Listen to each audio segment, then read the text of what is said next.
Immersing myself in the magic of stories, in the magic of a great book, helped me get past some hardships of my own. And so I speak firsthand when I say that a great story, a great book, can work wonders on a child's soul.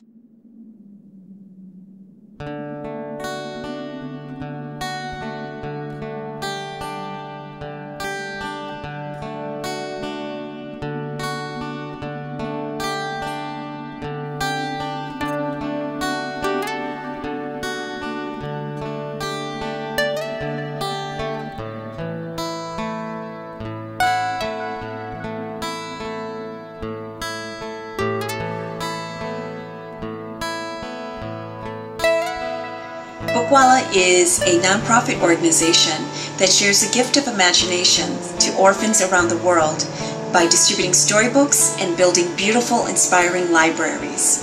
Who wants something yellow and yummy for his tummy? The idea itself was conceived at the end of 2009. I shared this idea with two other individuals that I had the pleasure of working with and I trust. Ranjit Nambiar, based out in Mumbai, India, and Gary Mills, based here in Chicago, Illinois. I've always been in business. I'm an entrepreneur and I'm always looking at seeing how to make money. But the moment I heard it, I knew it was, I was really excited because I love children. When I got to know about Gary also being interested in being a co-founder, I realized that to bring our experiences and meld them together in order to make it a large movement. So the process for a Bookwallah project usually begins in one of our partner schools in the United States, where someone from Bookwallah will go into the school, introduce the kids to Bookwallah and the mission that we have, and at that point the kids start bringing in books. And at that point we award certificates to all the kids who participated, certifying them as a Bookwallah buddy. And we also collect, box up, and inventory all the books collected, sometimes thousands of books. And then as soon as they're ready to go, we ship those books out and they get into the hands of the orphans in India and Indonesia.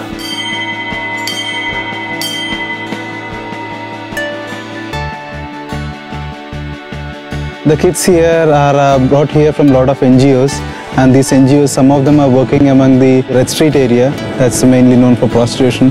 Some of the other kids are also brought from the streets. They are there on the pavements begging, and from there also these kids are brought into our campus. Today I'm going to say a story to you on a family from the book A Family Treasury of Little Golden Books. The name of the story is Saggy Baggy Elephant. 1, 2, 3. We learned in our founding year that distributing storybooks would not be enough, would not guarantee that the children were reading the books. I had called our first project about a month after turning in my resignation notice, and I asked Sister Eliza, expecting a great answer. How are the children doing, Sister? Are the kids reading the books? And she came back to me and said, Sina, the books are in a closet and the kids are not reading them. We don't know what to do with them.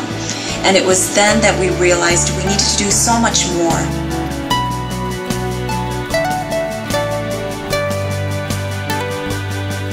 Today, what we do is we take dull, dreary, boring spaces within orphanages and transform them into these bright, cheerful, colorful environments for the children.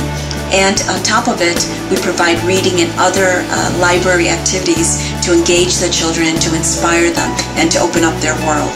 A key part actually of our program are our reading sessions. We have sessions of volunteers interacting with the kids, reading them storybooks and getting them involved in the whole story idea. Your ears are too big for you. Big nose and a big body. Two recent events that we had done, as part of our programs that we ran, they both happened to be with the US Consulate. There was a huge Christmas theme where we had a Christmas tree and Christmas goodies, and the Marines had reading sessions with the kids. The kids don't have television here, nor do they have internet.